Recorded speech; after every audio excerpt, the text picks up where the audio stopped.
Bismillah ar-Rahman ar-Rahim. Assalamu alaikum. Welcome back. It is exactly 8:55 a.m. and Alhamdulillah, for the first time in history, we're going to be talking about the translation of the Holy Quran into one of the indigenous languages. To talk to us about this amazing event is a National Executive Director at Islamic Dawah Movement, and that, of course, is you, Dr. Ebrahim Dada. Assalamu alaikum. Welcome to the program. Wa alaikum salam wa rahmatullahi wa barakatuh to you and your listeners, and thank you for having us, sister. It's an absolute pleasure. Inshallah, we will also share in the sawab of this amazing initiative. It's a historical initiative. And let us also speak about the language, the indigenous language it's been translated into.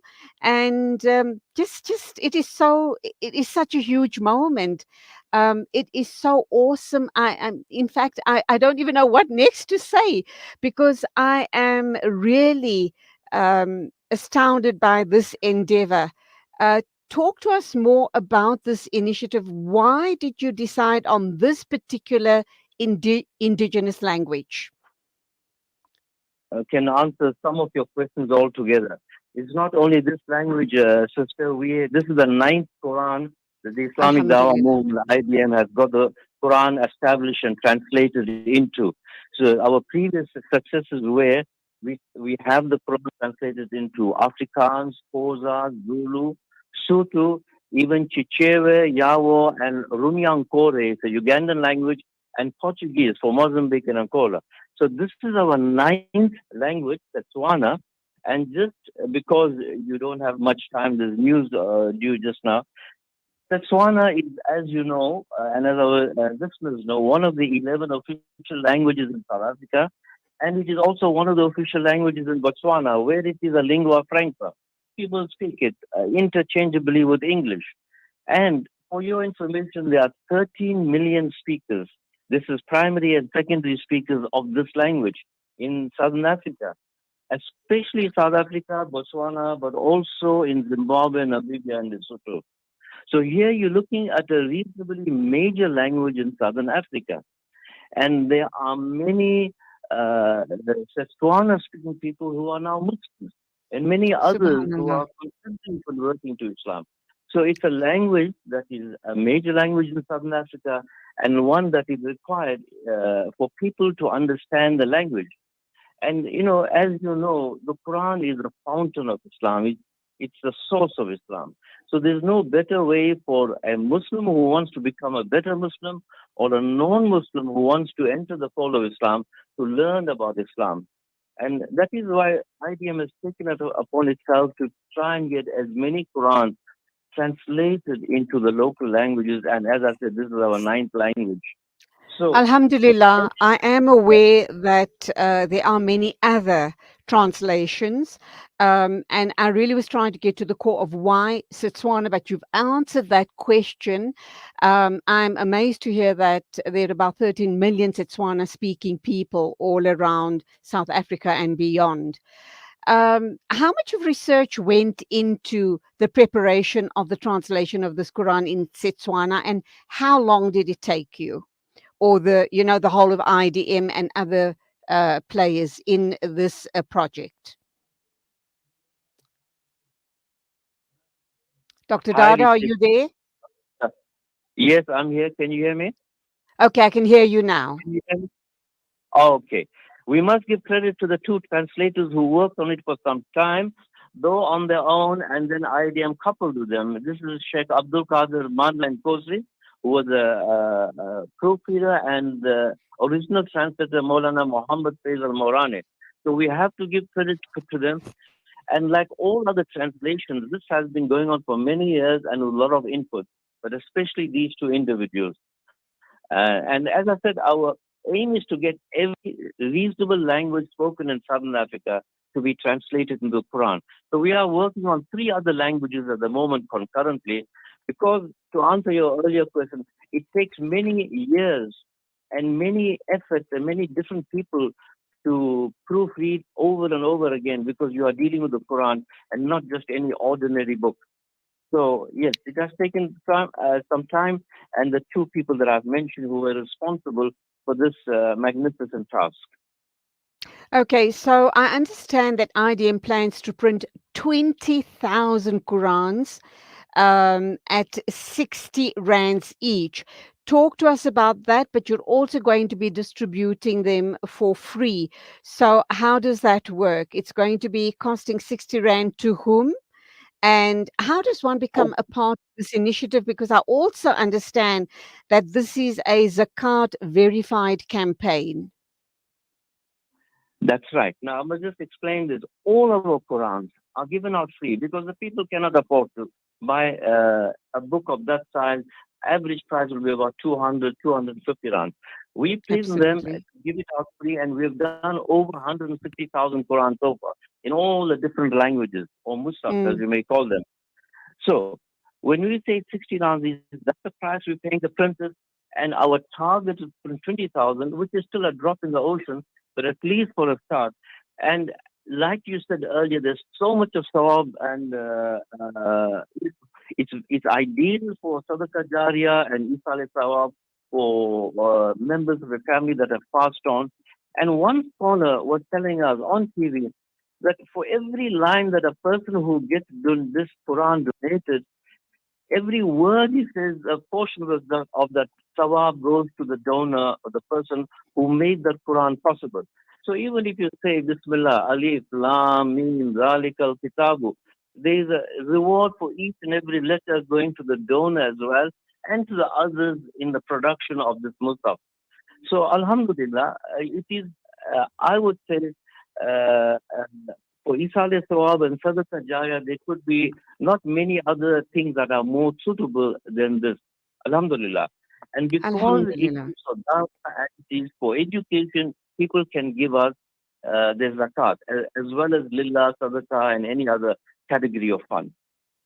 Okay, And so Dr. Dada, as we speak, we do know that you're planning to print 20,000 Qurans. How soon will they be ready for distribution? I gather that the actual translation, proofreading, editing, all of that has already been done. The cover, the print for the cover, all of that has been done. It's now ready to go to print. How long do we wait before we see the distribution of these Qurans? And of course, I also know it's hugely dependent on all the entire Muslim community to obviously start making their generous contributions for the printing. very last stages of the layout and graphics, which takes a few weeks, and then it goes to the printing press, which takes a month or thereabout. So we expect in under 2 months, inshallah, that this will be Alhamdulillah. ready for distribution to all. And we would normally announce it when it's finally out. We tell them where it's available, etc. So, and they will be available at various different points through our branches and through various people who are interested in this. So, give or take, it will be 2 months, inshallah. And we Ameen. have raised so far a few thousand Qurans. So, Mhm. Alhamdulillah, we are on our way. And we hope through the listeners of your radio, Salam Media, that we will be able to get more benefactors. If you look at it, 60 rands, even just someone, even an average person sponsoring 10 Qurans, it's only 600 rands. Or 100 Qurans, it's only 6,000 rands. And of course, there are those who may be able to afford 1,000 Qurans at 60,000 rands. And we, uh, the people can make the payments in installments over several months. So that's possible because the printers are giving us that leeway, inshallah. Inshallah. When we Just as a look at the matter of comparison, previous, sir, just as a matter when of we comparison, the Bible, as I'm taking, was translated in 1857. So it just shows that we Muslims are over 150 years behind other religious groups sure. in doing our dawah. But better Mhm. late than never, alhamdulillah. Absolutely, absolutely. I can't agree with you more. Um, when you look at the historical issues around the previous Qurans that were translated, were they all done through IDM? And how successful were those ventures? What sort of feedback do you get up to today regarding the translations of those Qurans? And have we perhaps seen uh, more people, more indigenous people, just by way of distributing the Qurans, more people embracing the deen? Yeah. You see, those kind of statistics are not easily available. But I will tell you this, that we have so much demand for all the Qurans in the local languages that we have translated. It's unbelievable. Like right now, we are running out of Zulu and Xhosa and Afrikaans. And it's too much for us to print all one time, because now we're Mm, concentrating on Setswana. And this is not only now, but on an ongoing basis. The moment we print 5,000 or 3,000, and after a while, it gets completed, and it takes us a bit of time to raise funds to print again. And if one mm, language is over, we are running low on the other. This in itself is proof. And people are not buying the Quran to have fun or frolic or just to waste the time. Obviously, there's a demand. And there's two primary sources for this demand. The one is the born Muslims who are now becoming more Islamically conscious, and this you're seeing worldwide, including Southern Africa. And the other big group are the non-Muslims who now heard about Islam, or they heard wrong things about Islam, and they want to check it for themselves from the original source, which is the Holy Quran. And that is why many of them are asking for the books. And that is why when we do print the Qurans, we print them in the language, in the local language by itself, or we link it with Arabic. So both the versions are available eventually for those who want to learn Arabic as a language through the Quran. So oh, that in itself is good proof that the demand is very high all over. I can tell you for a start, because the population of Mozambique is so high and the Muslim population is over 5 million, if we print 10, 20,000 mushafs in that language, in Portuguese, which is one of the languages we translated, it can be distributed in a matter of few weeks or less. mhm, And that goes for mhm. even many other translations here, Zulu and Xhosa, etc. May Allah subhanahu wa ta'ala reward you all for your efforts. I just think it's an amazing initiative for people who want to make a meaningful contribution. But even if someone can just only afford 60 Rand, that's more than welcome. But how do they contact you? Or, is there account details that they could EFT the money through to? Give you our they can contribute via our website, uh, and our website is www.idmsa.org. And obviously, all the information will be on the website.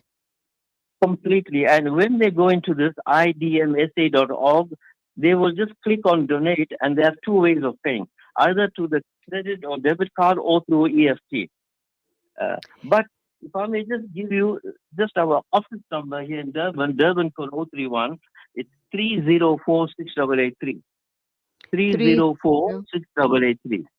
There you go. I think the easiest would be to go to the website. And of course, that was Dr. Ebrahim Dada, National Executive And Director at if I IDM, talking about an amazing initiative. I really do tend to agree with him. It's one of the best forms of dawah, and inshallah, you will be richly rewarded by, contributing and making sure that people become more familiar with this Mubarak Deen of Islam. Dr. Dara, shukran for talking with us this morning. All the very If I best. may just quickly add, in case anyone wants to contact me directly, it's 083 227 1223. That's 083 227 1223. And We thank you got for all that. your comments. Hmm. Keep us in your du'as. Go well. Assalamu alaikum to you. Wa alaikum salam wa rahmatullah. Rejuvenating media day by day. This is Soul.